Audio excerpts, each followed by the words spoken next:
Hoje nós estamos com Fernanda Lopes e para mim é um grande prazer a gente estar conversando e debatendo assuntos que nos relacionam.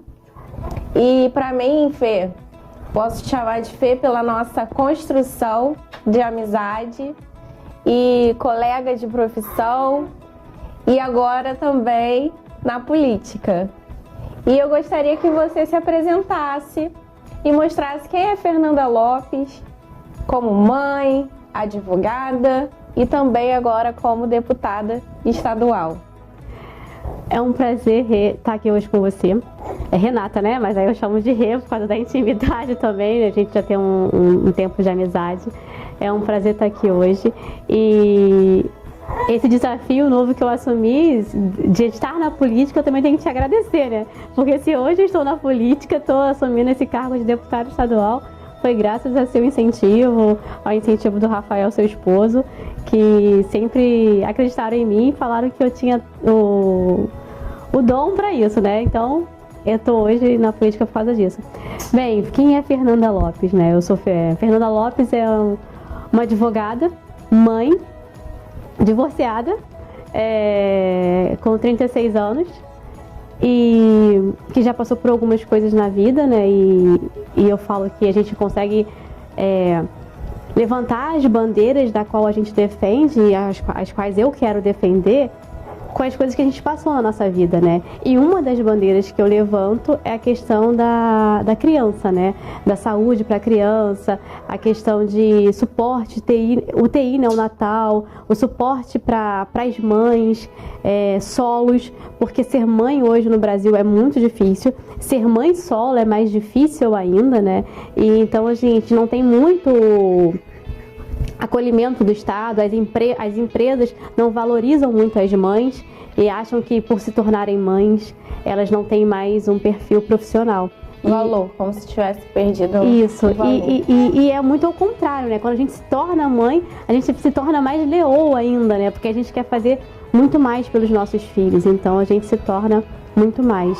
E uma das outras bandeiras que eu levanto também é violência doméstica. E aí as pessoas falam, como falar de violência doméstica se você nunca sofreu violência doméstica? Uma boa parte da minha vida eu sofri sim violência doméstica, não a física, que as pessoas acham que violência doméstica é só violência física. Eu sofri violência psicológica, violência emocional. Então eu sei o quanto é doído para uma mulher passar por isso e tentar sair dessa situação e por muitas vezes não conseguir. Achar que ela é a louca da situação, as pessoas te colocarem como louca, ela achar que realmente é a louca da situação e achar que todo mundo ao redor tá certo e ela tá errada. Então, assim, a gente precisa dar suporte mais às mulheres, principalmente em relação aos tipos de violência que existem, além da agressão, a psicológica, a emocional, a financeira, faz muita diferença. A sua fala se assemelha muito à minha forma também de me posicionar perante a nossa sociedade e os papéis que nós ocupamos. E todas as oportunidades que eu tenho de fala, eu me coloco como dentro, principalmente na parte política, a gente não tinha uma representatividade, eu não via dos nomes em dois anos dos candidatos essa pessoa que como o nosso perfil de mãe, de mulher, de advogada, militante da área da advocacia e principalmente com todas essas experiências de vida. E o que também nos aproxima é que a política nós andamos nessa contramão, porque não fomos nós que escolhemos estar na política e ser esse canal, mas na verdade a política nos escolheu. Pessoas nos viram como uma voz que se levantou para pleitear o direito e o que realmente das nossas bandeiras que nós nos representamos como oportunidade de fala. Então, Fernanda, eu gostaria que você falasse um pouquinho da Fernanda mãe. Que você contasse a sua primeira experiência. Vou chorar. Mas pode chorar, porque essa Fernanda mãe, ela é voz. Então, assim, muitas Fernandas temos na nossa cidade, no nosso estado do Rio de Janeiro e no nosso país. Então, precisa desse alcance, precisa. Então, a emoção faz parte porque é a dor. É aquilo que a gente sente quando chega essa dor na nossa casa. É por isso que a gente se levanta em prol de algo tão importante e necessário. Verdade. Assim, eu acho até que a gente não tem um suporte relacionado a isso, né? Eu fui mãe de um anjinho, né?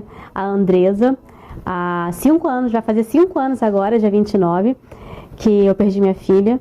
Eu fui mãe de um anjinho e é muito difícil você sair para ir para o hospital, né? Receber seu bebê e voltar sem ele nos braços, né? Passar por 12 horas de parto e não ter o bebê para trazer para casa. É bem difícil isso. E acaba desestruturando não só você como mulher, como pessoa, mas desestrutura também o seu laço familiar. Algumas famílias conseguem se manter após essa perda e outras famílias acabam se rompendo. Infelizmente, a minha acabou se rompendo e logo depois eu me divorciei após a perda da minha filha. E ela estava com quantos meses, Fernanda? Ela estava com 8 meses. Ela estava com 8 meses quando isso aconteceu. E assim, eu vejo que eu, na época do hospital, foi muito... Eu tentei buscar informações, assim, mas assim, quando eu cheguei no hospital para ser atendida, e olha que foi um hospital particular, quando eu cheguei no hospital para ser atendida, que eu já estava tendo contração, trabalho de parto, eu demorei 1 hora para ser atendida em um hospital particular. E depois que eu fui atendida, já não estava mais com os batimentos, não estava mais bem dentro de mim e acabei perdendo.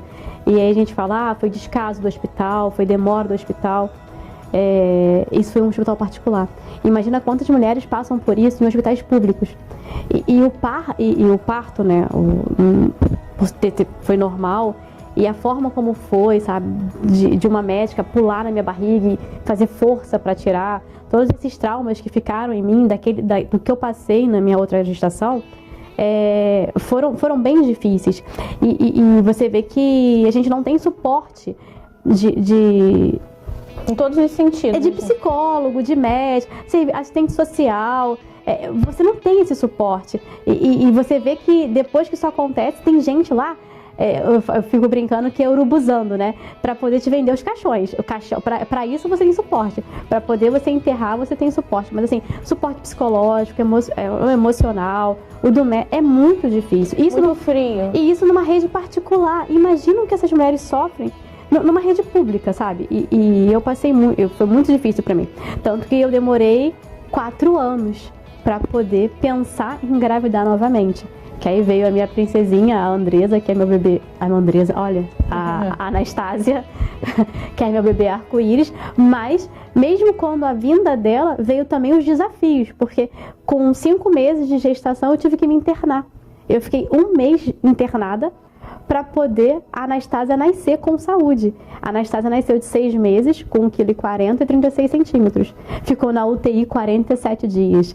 E isso... eu agradeço muito ao meu plano de saúde, a minha situação financeira de ter pago um plano de saúde. E eu fico pensando, se fosse hoje num hospital do município, como seria isso para minha filha, sabe? Será que ela também teria sobrevivido? Será que minha filha teria tido o suporte necessário para estar aqui hoje comigo?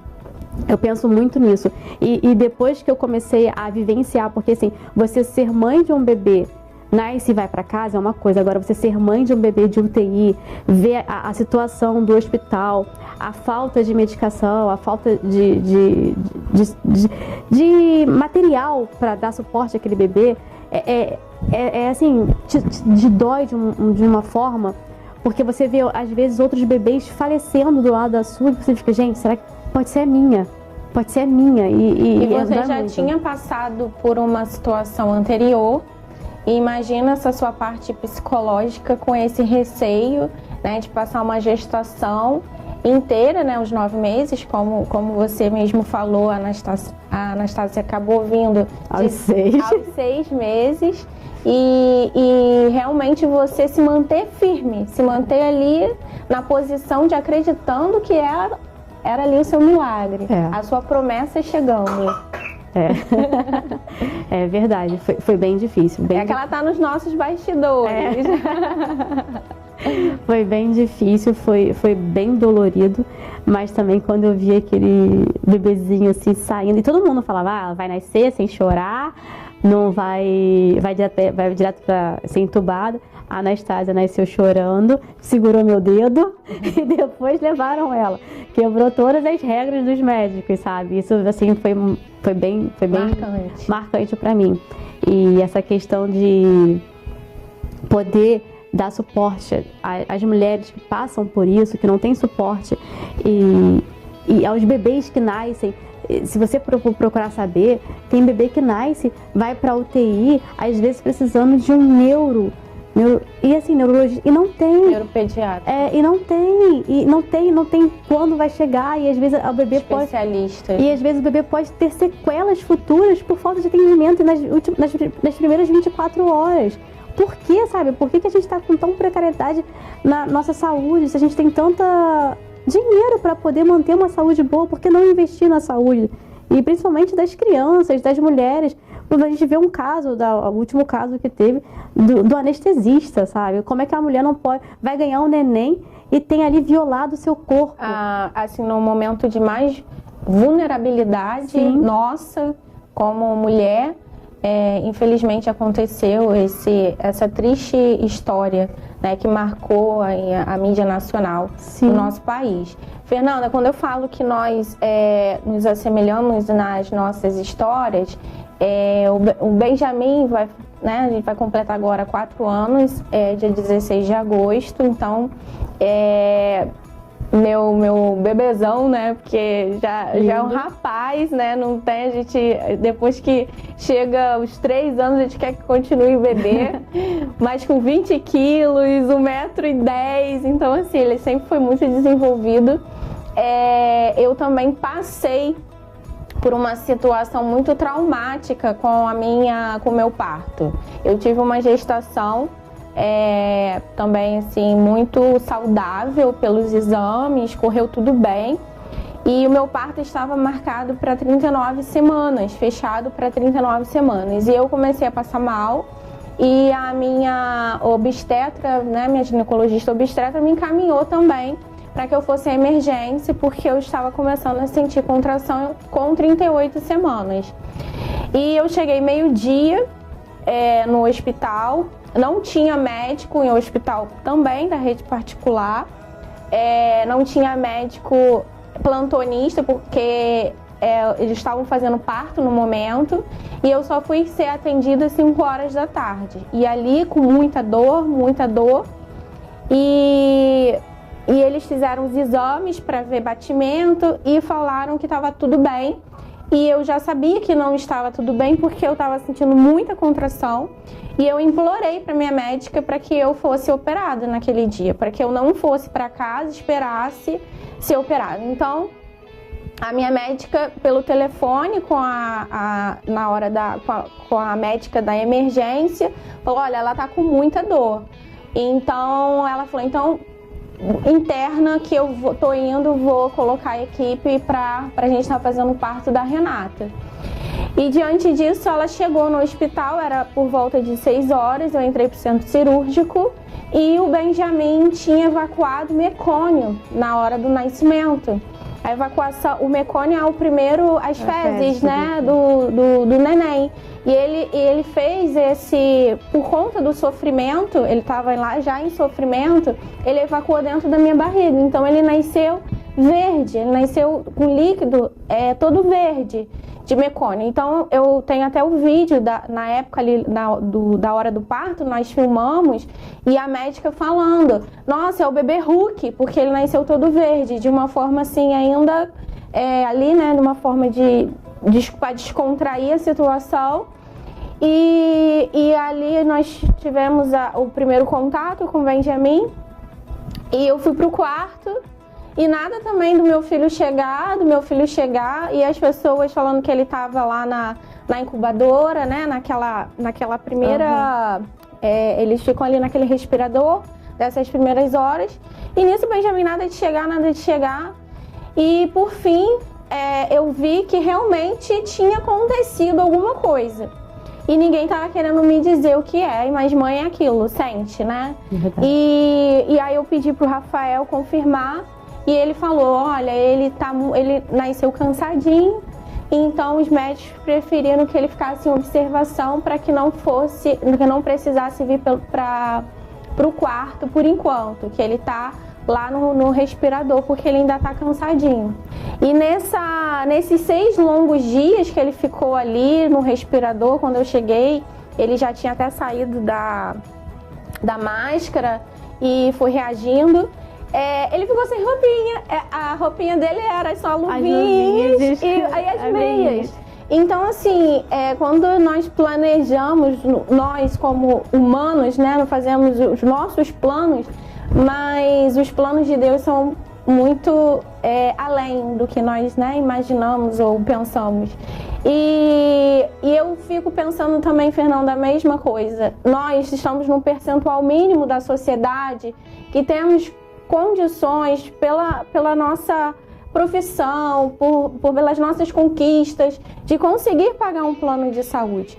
Mas, inclusive, também tem colegas de profissão que hoje também nem isso também tem condições, né? Principalmente pós-pandemia.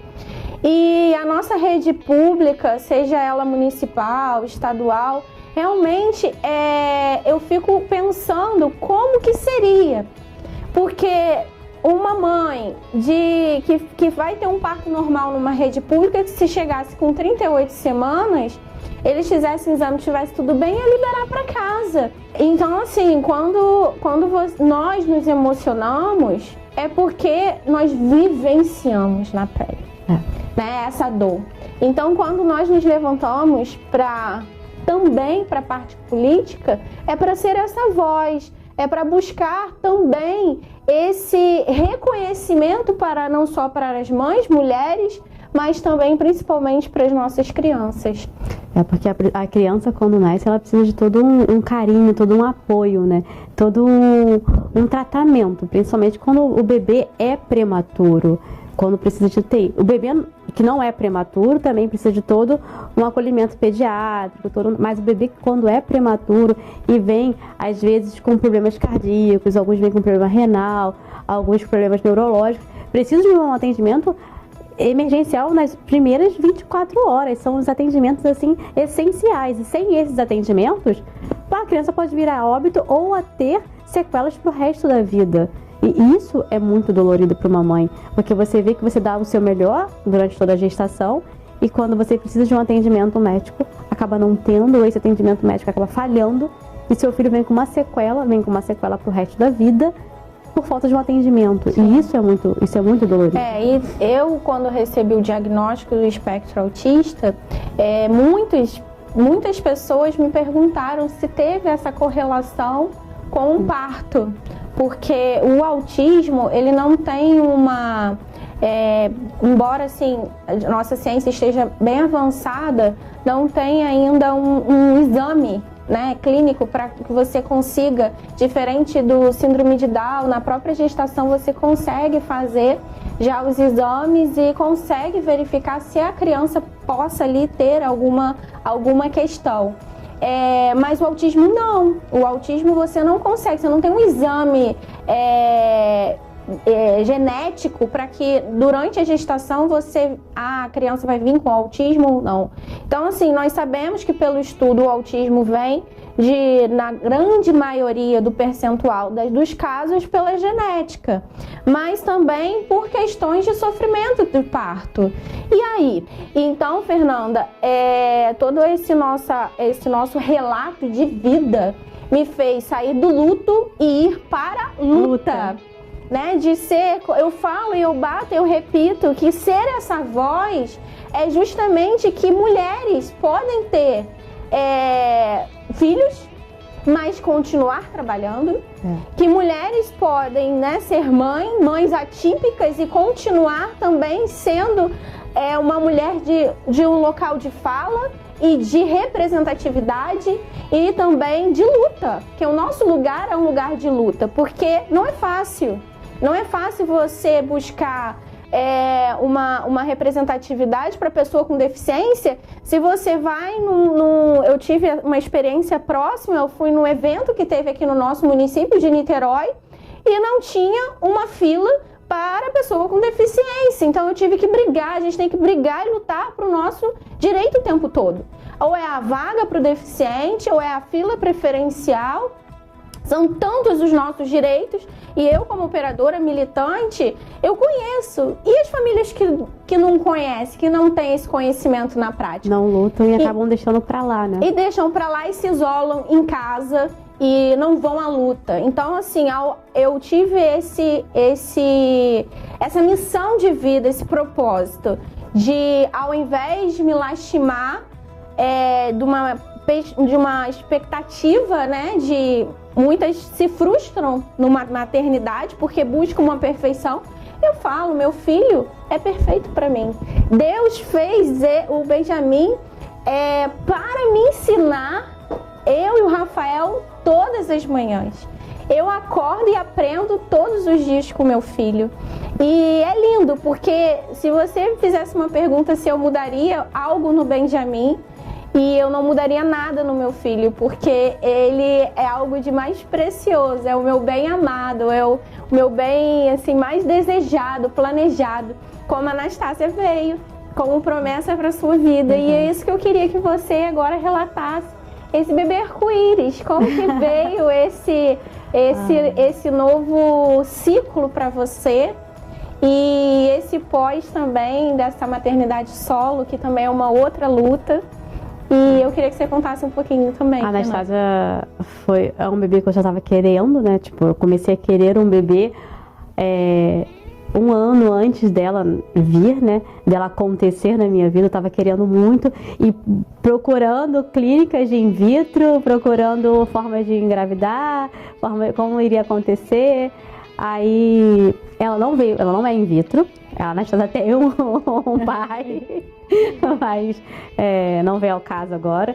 Foi uma relação que eu tive repentina, engravidei e assumi minha maternidade, assumi minha filha e ela é minha vida, ela é minha vida. Passei 1 mês internada no hospital para ela nascer.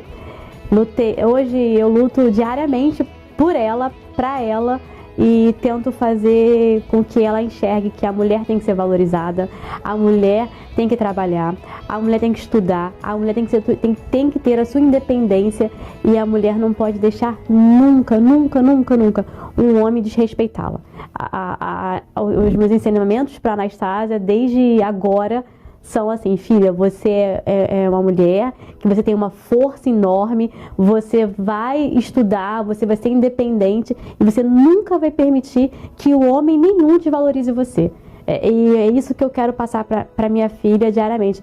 E uma coisa que eu presenciei há pouco tempo, né? A Anastácia saiu agora de uma crise de bronquiolite, de creche, né? A gente tem que botar em creche, trabalha. E aí ela saiu de uma crise de bronquiolite. E eu botei ela numa creche, eu presto serviços para uma empresa. E aí eu precisei me ausentar durante 11 dias, porque a Anastácia ficou internada na UTI durante 11 dias. E aí vem aquela questão: gente, eu sou mãe, sozinha, e estou precisando me afastar do meu trabalho durante 11 dias. Como é que vai ser isso em relacionado à minha empresa? E eu pude ver que existem empresas que acolhem mães, existem empresas que apoiam mães, são poucas as empresas que existem. E a empresa na qual eu presto serviço é uma empresa que me acolheu, me abraçou e falou: Fernanda, vai. Trouxe essa segurança e conforto. Vai, fica 11 dias com a sua filha e quando ela ficar bem você volta, sabe? Eles acreditam, eles confiam no meu trabalho, eles acreditam em mim. E sabem que, além de eu ser uma boa profissional, eu também sou mãe. E a gente precisa de empresas que façam isso com a mulher. Esse reconhecimento. Que deem a ela a oportunidade de ser mãe no momento que a filha mais precisa, que o filho mais precisa. Minha filha estava na UTI. E assim, nesse mesmo... E por ter a empresa ter reconhecido isso em mim, nossa, hoje é empresa... Eu já me doava muito para a empresa, agora então eu me dou muito mais. Porque foi uma empresa que me acolheu no momento que eu mais precisei para poder estar com a minha filha. E a gente precisa de empresas assim, a gente precisa até ter... mercado de trabalho voltado com esse... E assim, eu acho que empresas assim deveriam ter algum tipo de... treinamentos. E eu acho que até, de repente, de benefícios. Porque assim, existem empresas que por contratarem contratarem pessoas com deficiências, com algum tipo de deficiência, pagam algum tipo de imposto menor. Por que empresas que abraçam a mãe dessa forma não podem ter um tipo de benefício, sabe? Algum tipo de desconto em alguma coisa? Tem empresas hoje que contratam mulheres grávidas. São poucas as empresas, sabe? E isso é incrível, porque uma mulher ser contratada grávida quase não acontece. Tem empresas raro.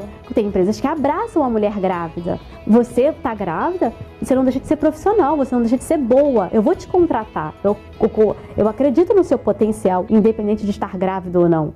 E por que não essas empresas também não podem ter algum tipo de benefício para poder contratar? Por que não ter um incentivo, né?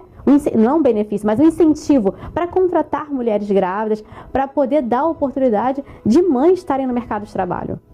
Fernanda, e eu acho que o porquê, eu acho que tem toda uma relação, porquê Fernanda Lopes, deputada estadual. É verdade, porque eu tenho que brigar pelos... a gente fala assim, vamos votar numa pessoa, mas a gente tem que votar numa pessoa na qual a gente se identifique. E assim, eu vejo que muitas das coisas que eu quero pra minha vida, eu acabo não tendo eu não tinha esses discursos, não conseguia ter essas ideologias. E eu falei, gente, nada melhor do que uma pessoa que vivencia, que está passando por aquilo, levantar essa bandeira e mostrar, cara, eu tô passando, eu sei o que é, eu sinto na pele o que está acontecendo. Então vai ser muito mais fácil essa pessoa brigar pelos meus direitos do que uma pessoa que só levanta a bandeira, mas nunca passou na pele.